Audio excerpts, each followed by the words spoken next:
while ensuring that there is energy security as well. And there are many dimensions to this aspect. So we'll talk about how innovation and technology truly are some of the key levers that will help us achieve this, and also importantly, the pace of how we achieve it, which is equally important. I'll stress on that. So let me just briefly introduce the great eclectic panel that we have here. We have Matt, who is VP of Global Alliances and Channels from Oracle, focusing a lot on some of the technology and transformation programs that are happening on the energy sector. We have Pawan joining us, who heads, strategic business development and many of the energy transition and energy as service solutions that from BP, which is one of the key, I would say oil majors, but I would say essentially becoming an energy major, and would really appreciate his views. And of course, we have Ronnie joining us, who is KPMG's global head of innovation. And of course, without blowing KPMG's own trumpet, we've been doing a lot of great work.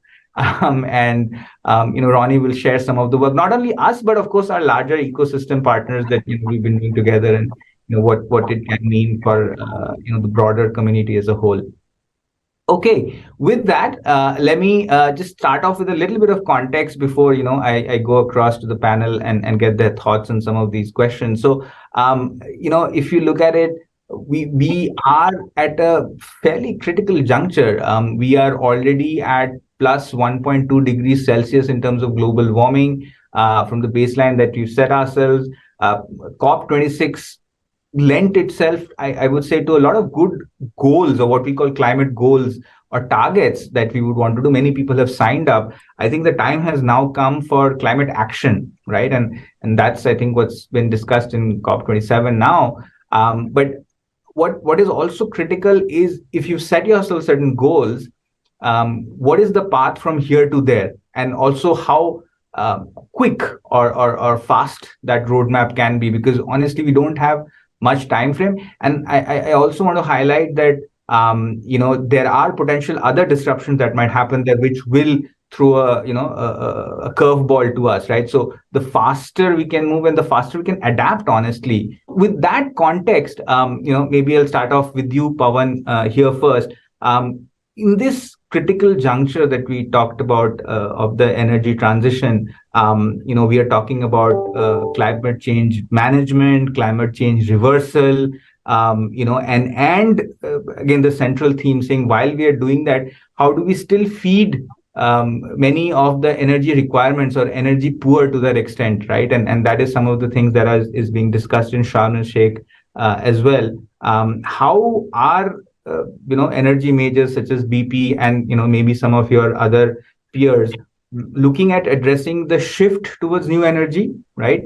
There's a lot of movement BP is doing on offshore wind, renewables, even hydrogen to that extent, but these don't come cheap, right? But as you're investing in that, how are you ensuring that there is a wider scalability?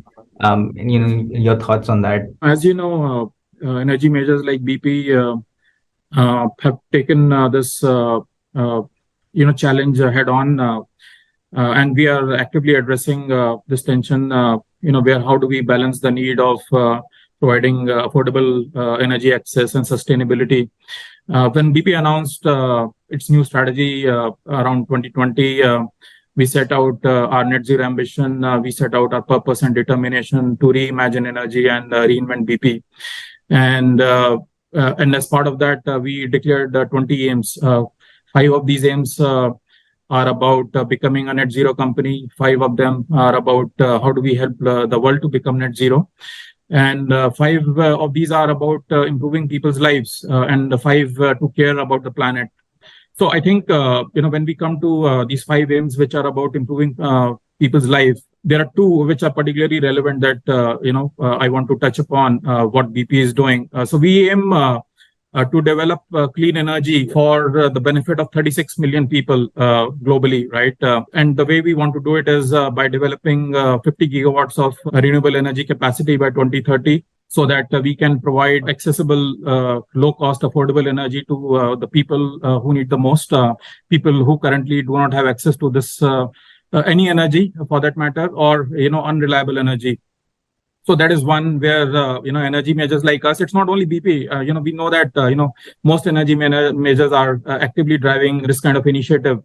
The second is about how do we support a just energy transition. In that, we are working with the broad set of stakeholders, other industries, to ensure that how do we advance human rights as part of this energy transition, right? So one example of this is like, how do we support the development of human resources and skills in the new energy system in a socially inclusive way? And that's where BP is very active. And as you know, as per the IEA, there are about 1.5 to 2 billion people globally who don't have access to any energy or unreliable energy.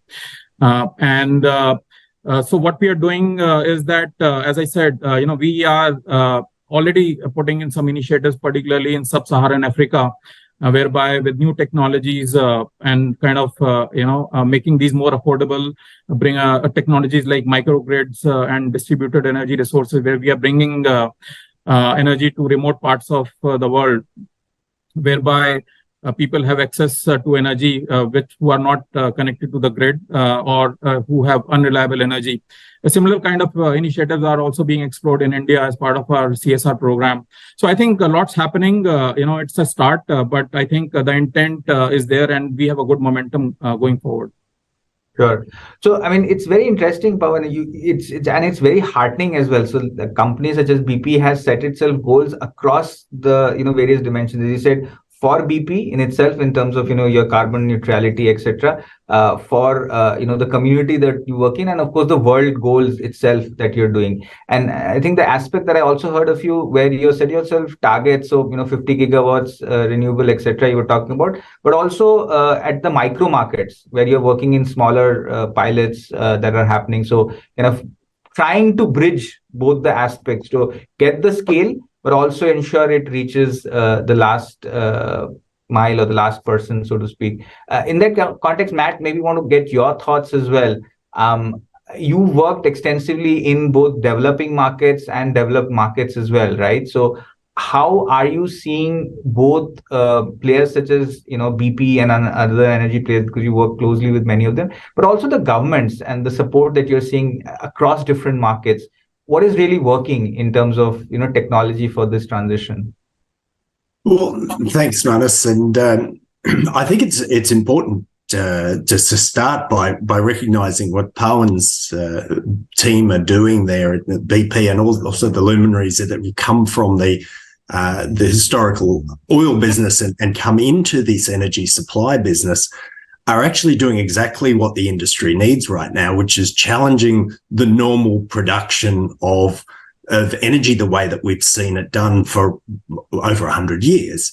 That burning of fossil fuels and that creation of energy through a one-directional supply chain is no longer the market, no longer the model that's out there. So when Pawan talks about the microgrids, about the DERs and about those models, that by coming in and shaking up that space, that is precisely what we need in order to accelerate the transition. And I think there's great examples of that. Again, I say across companies such as BP and others that are making investments in batteries, and we all know that batteries are one of the biggest solves that we can hope for, particularly inside the highly dense residential areas. To look at how are we going to actually sustain things when the wind's not blowing, when the sun's not shining, when the waves aren't rolling, whatever renewable source we can tap into. Batteries are a complement to that. So there's a lot to be said for a new approach and a new mentality about this, and that's not being critical of the existing utilities. However, they've been almost disciplined to a format that is both controlled by regulation. They have a degree, and particularly if I look at, say, a deregulated market, of which there are plenty now, where they have a degree of control over either the generation or the distribution or the practical engagement of the customer, and they can't necessarily access all levels of that. It makes it very difficult for that model to then twist and contort itself to really reinvent. That's by no means an excuse not to do it. It just creates more challenges there, which is why we need that new thinking to come in. And I think anything that governments are doing to help embrace that and promote that is only going to serve the whole sector better in the long run. With that, maybe Ronnie, kind of pivoting to you and exploring the technology dimension of that, in terms of, there's a plethora of solutions, right? And Matt talked about battery in terms of a core operational technology to store, because when sun is not shining, wind is not blowing, it's winter or whatever. And of course, then on top of that, you have disruptions like, the Ukraine war, unfortunately, that's going on, which plays havoc with energy prices. What could be some of those technology solutions that come in, right? So AI ML to see when a battery kicks in, or blockchain to see how many people can feed off the same thing. So what are some of those technologies of the tomorrow that you are seeing coming in to address specific, because Pawan and Matt have talked about a whole landscape of things, right? But what are some of the examples that you're seeing? Yeah. Sure. So I think what we've seen in the past few years is a lot of focus on efficiency and operational efficiency as well. So we've seen a lot of focus on VR, XR, extended reality, and I see there's a lot of use with that in the energy sector, which makes sense because it allows for collaboration, it allows for better learning processes, it allows for knowledge sharing, it also allows for global collaboration around understanding problems and fixing them. It can allow, engineers on the field or within a lab to actually, to correct errors in real time and not just, design a whole product. So product design is going to become so much easier with that. And also there's a lot of exploration, as you mentioned, around blockchain and how that's going to help really transform the sector. And I think, so probably VR and XR is in the here and now. That's for today. I think on the longer term, blockchain is definitely a technology that will assist, depending on how we're able to implement that in a good way, and I'll touch on that in a minute. But definitely one of the key things that we need to look at, and acknowledging the points that Pawan and Matt touched on, I just want to add a little bit, is the topic of energy trading, because that's going to allow that seamless process between different types of technology, and I think that's something that's very important, especially when we're looking at new technologies. We really want to see some kind of a way to seamlessly interact with the ecosystems, with different partners within the ecosystem. But really looking at a longer term, it will be the interoperability between all of these technologies, and AI is going to play a huge part in that. And so I think that AI will be the glue connecting all of this together. And this is putting aside other types of technologies, which are not as computer-based as we think, we used to think about specific technologies, but there are obviously technologies relating to substances and to the way of preserving energy and so on. So that's another huge whole world, which relies a lot on also academic institutions developing and touching on that. So in short. With that, maybe coming back to you, Matt, it's also not, when we talk about technologies, as Ronnie said, one over the other, it's a mix of all of that, right? Because any one thing cannot solve it. How are you seeing that in terms of solutions that Oracle is doing, and any example that you might think of? But also the question, I'm just dialing back a bit, that it's not interoperability of systems, but interoperability of data as well. Because one of the key challenges is the fact that data exists in multiple. There is something legacy, there is something in some database somewhere, there is some operational data that sits at maybe some plant or some site there, bringing that, and then the technology, and how are you seeing that happening, and what for example Oracle and others are doing? Look, I think by way of illustration, and the importance of AI in the solution that we need for the future.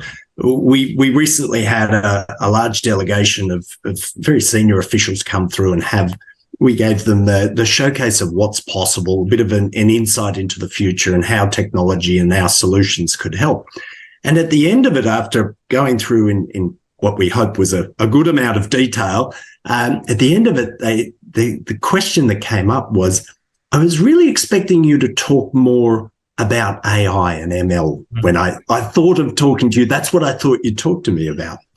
And our answer is a very simple one, which is that's almost table stakes now. You've got to have that in your solution sets, because the volumes of data and being able to process them to be able to make really valuable decisions in timeframes that we have, there's no other way. We can't sit there, come up with a theory and do data analysis the way that we might have done it 5 years ago, 10 years ago and the like. We need AI and ML to be actually progressively working those data solutions through as rapidly as they can, to give back suggestions, to give back those alternate things, down to the real-time decision-making around when do we or don't we shed load? When do we or don't we activate a demand response request?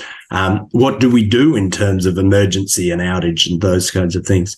And I think it's kind of probably the equivalent of saying, if we look at this massive increase of data that we've got from instrumentation and metering and everything across the whole energy domain now, and that rate of growth, which is so tremendous, it's almost like what we've been able to do in the last couple of years, and I'm talking as an entire industry, is chew the food and taste it, but not really swallow it and get the value out of it and get the nutrients out of it and, digest it. We've been able to just get an idea of what that data might be able to do. And I think we've really got to unleash that capability, because for all those reasons and all those scenarios that I mentioned, it can drive a response that actually helps the transition to net zero. It also engages a lot more players, because now we can give insights to people that in the past haven't had that same degree of insight. Think about the consumer not necessarily understanding how much that refrigerator uses of their energy bill, or think about even down to the old adage that any father gives his kids is, why are there so many lights on all the time in this house? Or why is the door left over when the air conditioner's on? All of those things. If you can actually turn that into context, it changes behavior. And that's going to be necessary here, because as you said, Manus, the lowest carbon energy we can use is the one we don't use. We've got to find ways to tap into that. And residential's a small component of that, but it's an illustration that sort of traverses a lot of people's lives. Yeah, no, I really like that example, because again, for me personally, it's a life cycle, right? So I remember my parents telling me, and now me telling my kids, right? It's a phenomena that's probably global and everywhere, and efficiency is the heart of it, right? As Ronnie, even you highlighted. But I also want to pick up on, one of the things you said about where how some of these ideas come about, right? The thread between academia and business, right? So a lot of the work is of course happening in the IT and technology industry by some of the energy majors like Pawan, but how can we really leverage some of the cutting edge solutions, right? And here I want you to talk about not just the technology and the solutions that you're seeing and how really that connect better can happen, but a third layer about some of these behavioral changes, because I think some of those solutions could also be impacted. It could be everybody has a mobile, right? So some app that indicates, or there is some incentive thereof. Are you seeing some innovation happening therein, and how best that can be leveraged? Yeah, well, let me refer first to the actual usage. And I think there needs to be a very, very strong focus on organizations versus the individual consumers here, because we need to look at the mass. And also really, I think we already understand, we know where the largest consumers of energy lie, and it varies between sectors, but definitely we can look at IT as a huge technology consumer, and supply chains and other areas. I think Matt touched on, that actual usage of these technologies and creating the applications. And I think that that can only be done in this joint way, that where we approach it in really going into these organizations, educating them, providing them with the data and the set of tools, but also, regulation and creating specific standards. Now, grant you, there's a huge problem around adopting new technologies and new ways of behavior. I think Pavan will also attest to that. I'm sure that the types and the amount of new technologies that he's exposed to is almost exponential. And really understanding and deciding which ones to explore, and then deciding, when to really use that as an application and when not. But that's the critical point. I think there's not been a lot of focus on that exact point.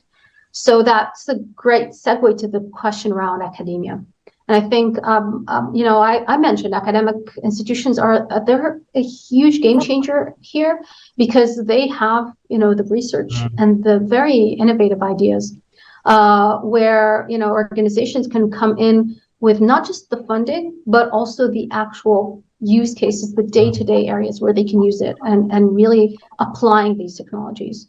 I think once we add to this another, technology partner, that really kind of connects all of the dots, because eventually applications like these really have to come with a very strong backbone of being able to operate this, to understand how this connects into organizations, their own systems, not just IT systems, even their organizational structure and so on. So I think that's a critical connection that has to be made. Now, we see a lot of amazing academic research around, creating new substances, creating new types of energy, but not all of this can succeed. It will not succeed. We've seen a lot of them just kind of fade away, just because there's no ability to take that and to leverage it. So I think that area where we kind of explore, experiment, and decide which ones we want to adopt, that has to come from bringing several players in the ecosystem together. And I think that encouragement by the government, but also driving through regulation, that's going to be a key driver in that as well. Yeah, no, very important point. And Pavan, coming back to, I think we missed you a bit here, but I think coming back to an organization perspective, there are of course individual and organizational aspects as Ronnie talked about. How is BP looking at some of the challenges, that these adoption challenges that Ronnie talked about, right? Because it's one is about, and I'll come to, there's a second part question again to what Ronnie said, and get your perspectives of how can you work with academia, because there's a lot of thought process there, right? How can you, I really like that example, Ronnie, you said about explore, experiment, but there is also about encouraging, and BP can do a lot of that part as well. But before I come to that, how is BP addressing these adoption challenges? Because you are on your own doing a lot, right? You are doing your exploration and experimentation. How are you seeing it with customers, and how are you seeing it internally, organizationally? First, if you can talk a little bit about that. Sure. So I mean, two aspects to it. One is how we are transitioning from a resource-led company to a solutions company. How we are bringing innovative solutions to the market, and what are some of the challenges from a customer perspective in adopting these solutions. I think when it comes to energy transition, we are seeing a lot of momentum. There's a lot of intent in terms of getting onto the energy transition and using sustainability as a key strategic lever in overall business.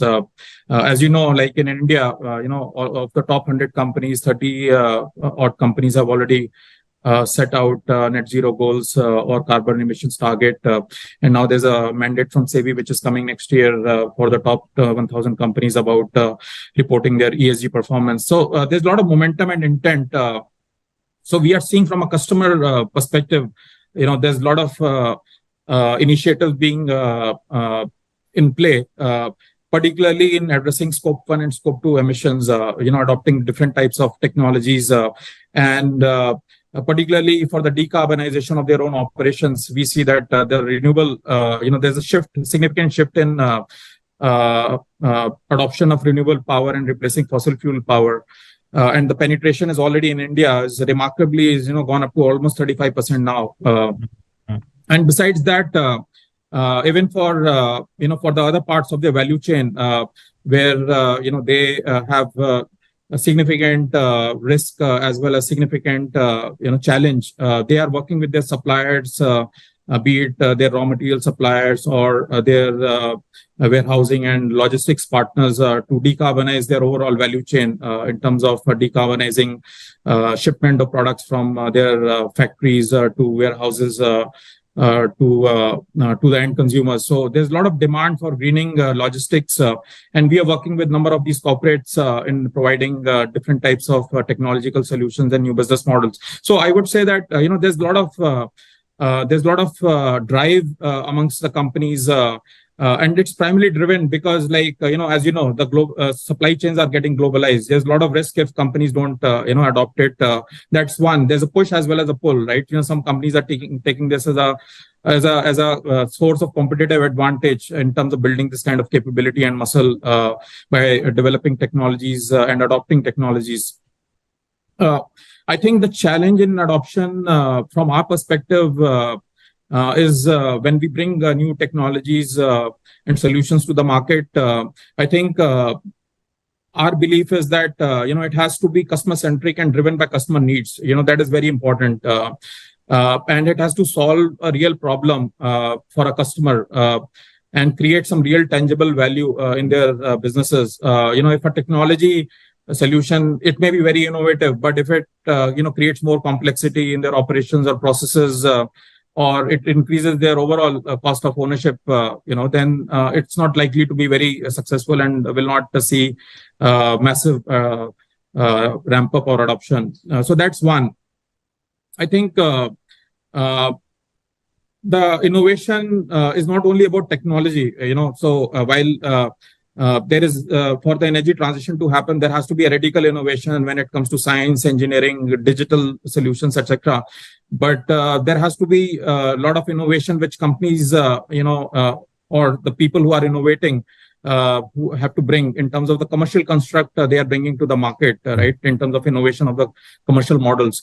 So in terms of new offers, innovative offers, new business models, etc. So I think that's also important. For example, like the energy as a service solution that we are bringing to the market is an innovative business model where we solve the customer problem in a number of areas, from decarbonization to digitization of their energy management to financing to creating some real hard dollar value for them.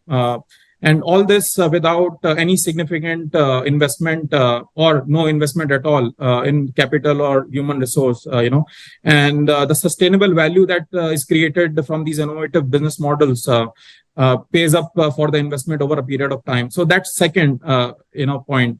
The third point is about the agnosticity of the technology solutions or the platforms, which Matt and Ronnie touched upon earlier. I think that's really important.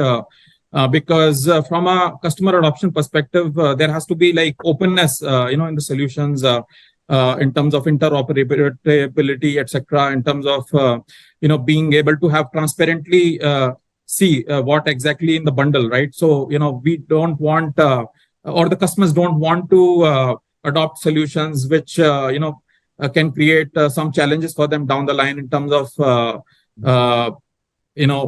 replacement of their what they are doing today and creating some additional cost and tie them up for a long time. So I think technology agnosticity is also important when it comes to developing technological solutions and platforms. So from that perspective, I think there's a lot of momentum, but it has to be all led by customer need and customer requirement for it to be successful.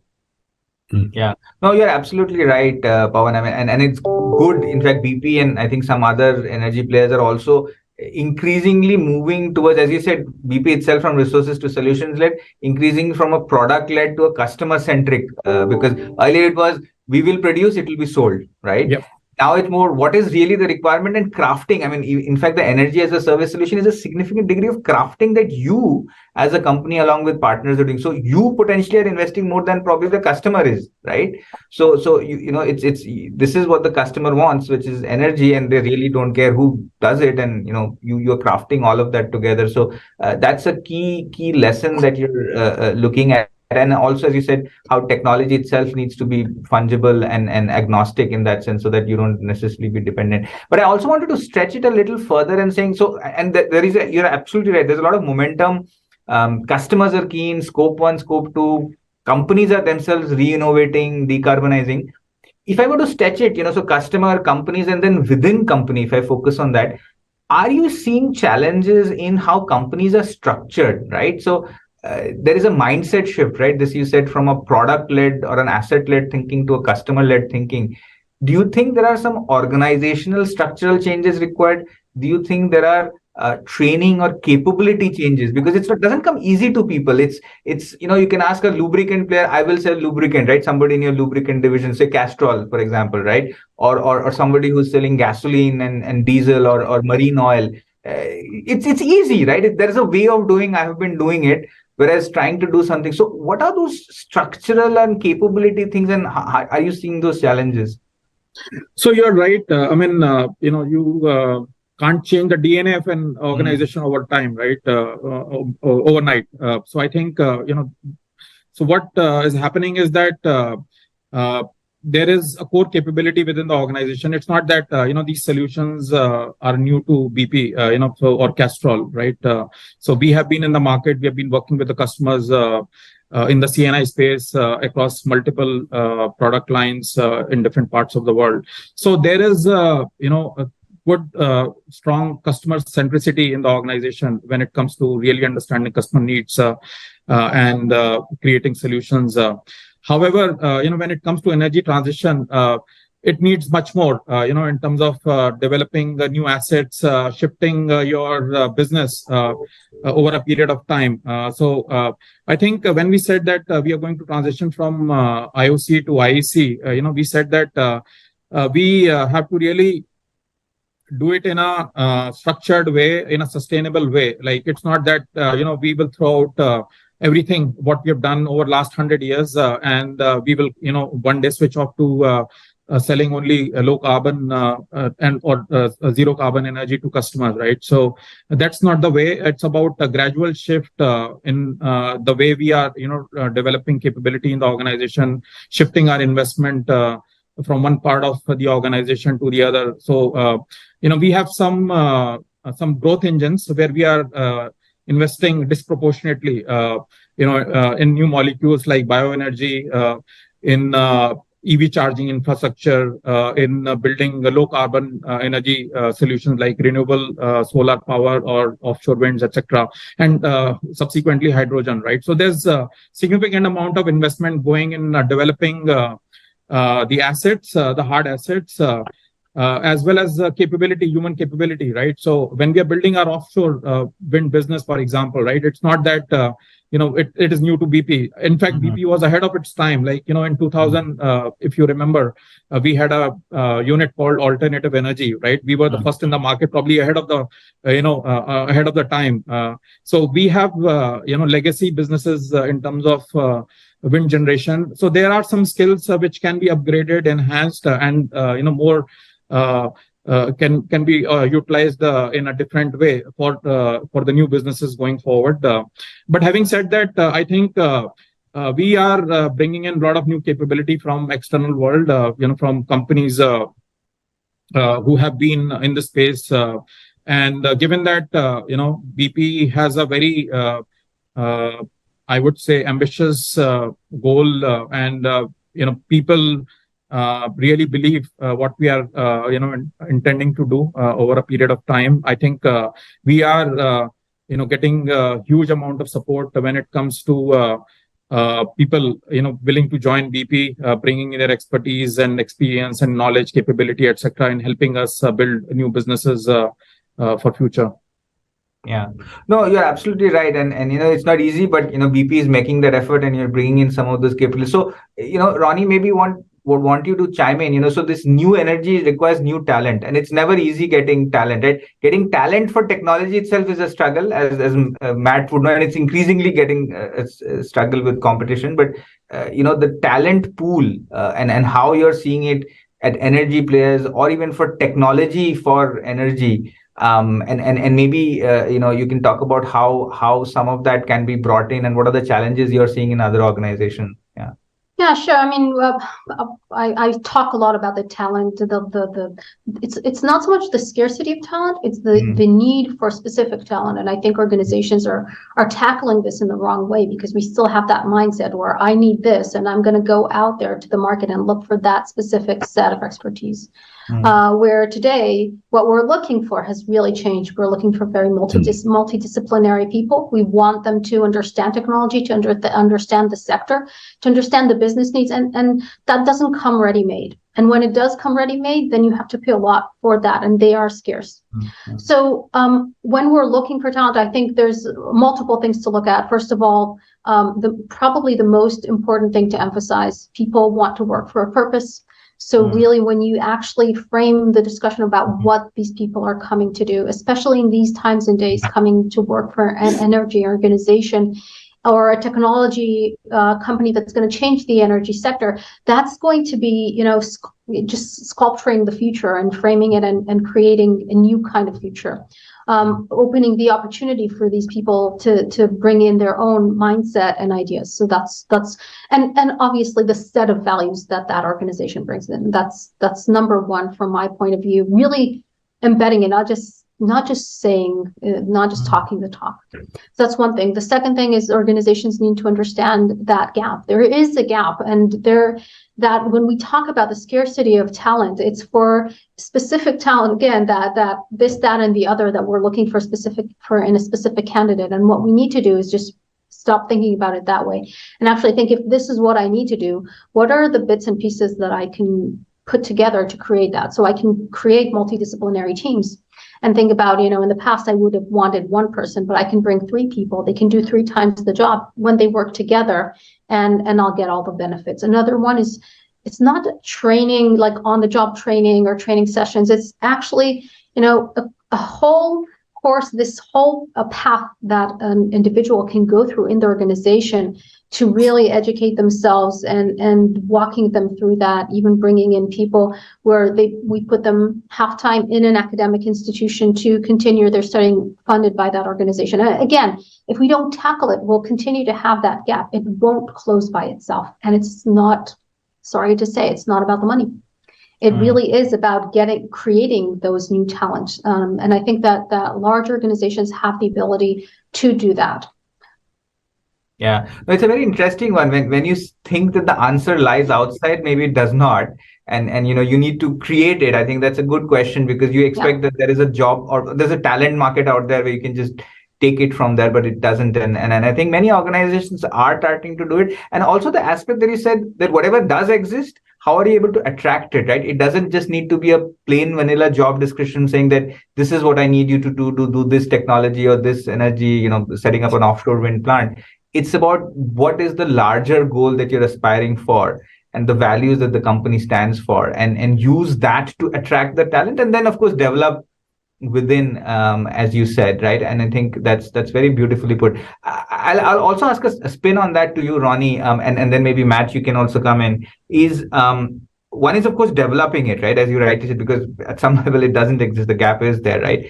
What about, again, maybe a little bit on that R&D or even the startup ecosystem? See, not all of it necessarily has to be within. You could leverage some things which are probably not a talent market the way we usually see it, but it's very niche, very small. Some startups who are doing that, who can come in and be the spark, or the, you can probably absorb them, or they can be part of your startup pool, but can provide that spark or that incubation where that capability around that an organization can set up a unit or a department.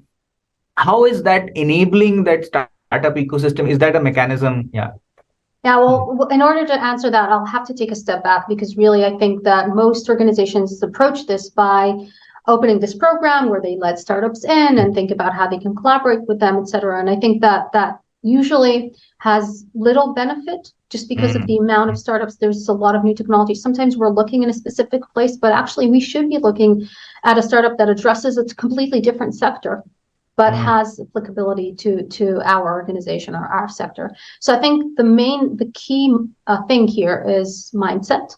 And the mindset should be actually thinking about new ways to solve old problems. I think that's really key, because if we wouldn't have thought like that, the car would never have been invented, right? We just add more horses to the car. Or faster horses, okay? Yeah. So really, we need to change that paradigm of we understand how to solve this. The problem is we don't understand how to solve this. So we need to take our old problems, or even some of the new problems, and really try to think about how to address them in a completely new way. This is, again, a place where academics can play. This is a place where startups can play. This is a place where our own people can play. We can open this up more, but it's addressing the problems, not addressing, here's the type of solution I want. I'm looking for an AI solution. I'm looking for, other solutions. And when we're talking about that, more evenly distributed energy, I think that's really critical, because it's really about thinking outside of the box. And I think that even approaching those areas in the world where they've had scarcity of energy access, and really thinking about how they've solved some of their problems, again, looking to decrease the use of energy and maybe use alternate types of energy. And again, eventually, this is going to have to bring a holistic view. And the holistic view is not just about eventually how to apply a solution of technology of sorts, but really a complete shift in paradigm, of how organizations and individuals really tackle this. So we couldn't have invented COVID, even if we wanted, right? We couldn't have thought of this scheme where people would stop flying, but for a while they really did. So if that forced us to do that, let's think about, and we managed, and we came through, right? So we need to think about really shifting paradigms. So that's one thing. Working together with startups or with an incubation programs, I think that's wonderful. But the biggest problem that I see is that organizations don't really know, even when they've addressed not the solution but the specific problem, they don't know how to fail fast. So they will actually select one or two candidates, and once they're already invested, they'll really try to hang in there and go all the way through. I think the key thing here, once you've framed the problem, is actually experimenting with multiple stakeholders and failing fast. So really make a decision really fast. Is this working? Is it in the right direction? And only then can you really say we've looked at this problem in a holistic way. And I can't stress enough really bringing external people from different ecosystems, especially from outside the sector, from outside our areas of expertise, just to bring a different mindset. And then lastly, and I've already said this, but I again, a point I can't stress enough, really bringing a very strong tech player into the game is critical. I've seen a lot of amazing startups fail. And the reason they failed is because they couldn't, the better their idea, the faster they failed, because they couldn't eventually really deliver. They didn't have the backbone to do that. So again, it has to be a strong technology player could be one way to tackle it. Another is to create a very large supportive system within an organization to drive that, but it has to be tackled. You can't expect a startup to come in and really change, a huge organization. They'll just, they won't manage. Yeah. And talking about bringing in a large tech player, I think that's a good cue for you, Matt, to come in and say, how does Oracle, because Oracle also addresses it in the terms that some of it you do directly, but some of it you do through your other smaller tech partners, right? So how do you kind of do that? Because, and some of the points Ronnie said, you already come in with a solution when you can just step back and give the problem at a whole. Because if you just keep it at the problem at the abstract level, then you can probably get more solutions. Because if you come at a level lower, like an L2, L3, you've already thought of a solution, you narrowed down the thinking, and then the process follows therefore. So how is Oracle kind of creating its own ecosystem, and how do you approach these problems with clients? Yeah, I think I'm very lucky to work for an organization who does think about innovation in a way that Ronnie describes it there, and finds ways to get different aspects considered at least. And that concept of failing fast is absolutely the right one. You need to know when you're on something that attracts more investment and has a return coming, you see it through. Where I think we face the challenge, and I'm going to step back outside of Oracle now and just step back and look at the industry here, is one of the challenges I think we've really got with the idea of the energy transition is we think it can be nice and gradual. And the 1.5 degrees that you referred to at the beginning of today, Manas, tells us we can't be gradual, right? If we keep trying to evolve through an energy transition, it's not going to work. We need the disruptive mindset to come in and really challenge it. This can't be a lowering off, tapering situation anymore. This needs to be sharp. And I think that's the real difficulty of trying to balance those startup concepts who have great ideas, but their level of influence may only be a certain element, to those that have a bigger play in place. And Pawan, you know this very well. I suspect your team inside a bigger BP team are looking at changing the world with the concepts you brought to mind. But there's still a need for the business to be sustainable. So the encouragement and the acceleration of the new models is really the thing that we need to do. And if we, as I have there, as I've stepped out of an organization and looked at the industry, that's something that needs to be created through a couple of different mechanisms. Certainly the advocacy of, the ecosystem of consumers needs to be considered. When globally we all have that dawning of realization that these numbers aren't something we can just read in the latest COP27 president's report, or that impacts everybody. When that happens, then we start to make decisions about which companies we engage with. We start to make, the ESG reports actually mean something to every person, not to the investors, not to the chairman and the like. When we start to look at which organization I want to work for, that's when I start to look at how important is sustainability as a part of their landscape and the like. So we need advocacy on that front to change, but also I think the acceleration point needs to be on a governmental level, is actually saying regulatory wise, how do I turn up the heat? Perhaps not figuratively, but how do I create the means by which I can genuinely accelerate this? Because that tailing off, or that gradual transition, is just not going to get us there in time. And I've seen programs around the world that look, we can do this, we'll get there, but the problem is we need firming load, so we have to keep all of this going for a period of time. I get it, the problem's big. But you know what? We have to make big decisions right now as to whether or not we can accept that. Same thing said about looking at whether or not we can sustain getting the renewables into the grid. Maybe we need to build a whole new transmission network. Well, that's going to take a long time. Maybe we need to make a decision which is a bit more radical than that and not go back to our traditional models, whatever that might be. I think the time is really, the brilliant ideas out there have got to be embraced more and more. Organizations want to do it. If the consumers are in support of it and the governments encourage it, then we have what we need to actually make this effective. Yeah, no, I think very well said, Matt. And I think it also brings back to the starting point that I said that, there's a lot of climate goals. This is really the time for climate action. And honestly, the pace of it, you cannot just, what we typically say, and this is typical consulting speak, you cannot do incremental change. You need to have transformational change, right? And this is really the inflection point for doing that. So Pawan, coming to you, and this is essentially the last question where, I would want, so, we talked about, what we're seeing in the market, what are some of the technologies. We talked about what is happening internally as, companies such as BP changing from an international oil company to international energy company, how we leverage startups, talent.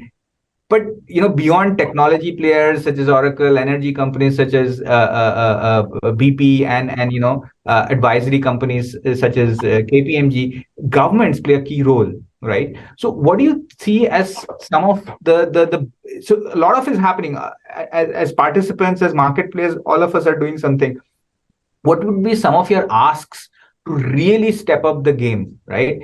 And I would say it at different levels, right? So at a national level, so maybe from an India perspective or UK, you want to talk about state or county level, and then also globally, right? Where something like a COP27 and so on comes in. What are really some of the asks that we would want to really push all of us going? Sure. So before I answer that question, if you allow me, I want to build upon the innovation ecosystem, and essentially build on what Matt and Ronnie said in terms of how do you drive disruption. So let me share, how do we do it in BP? We have two major initiatives for building and driving our innovation ecosystem. So one is called BP Ventures. So this is a venture capital team within BP. This was set up in 2006. And it is focused on accelerating and accessing breakthrough innovation, which creates strategic value for BP's core businesses, right? So both in hydrocarbons, renewables, and new emerging digital technology. Something which Ronnie mentioned, don't look at just what is within your business, but look outside your sector, right? So that's essentially what it does to access breakthrough technologies, widely available in the market. And over the last 15 years or so, we have invested roughly about $700 million in about 40 high growth companies in various technology dimensions, and creating disruption in various areas. And we have exited 12 with a value of about $100 million. And last year, these portfolio companies delivered a strategic value of over $100 million to BP. So that's the kind of scale, and the ambition and the drive that we have for building the innovation ecosystem.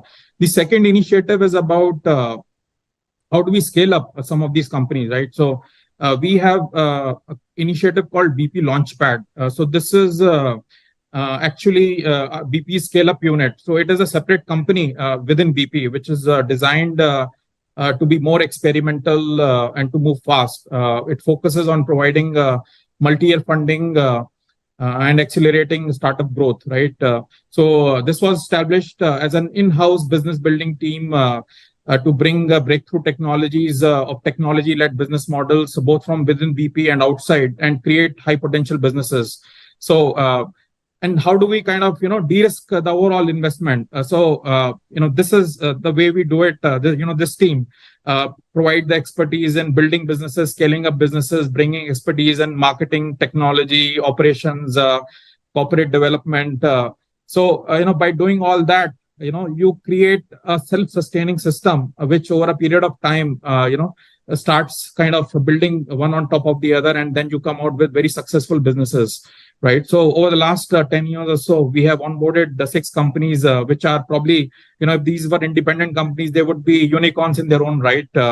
Like in India, for example, which is not a BP Launchpad company, but closer home, we have invested in Blue Smart, which is an integrated ride-hailing and charging company, EV charging company.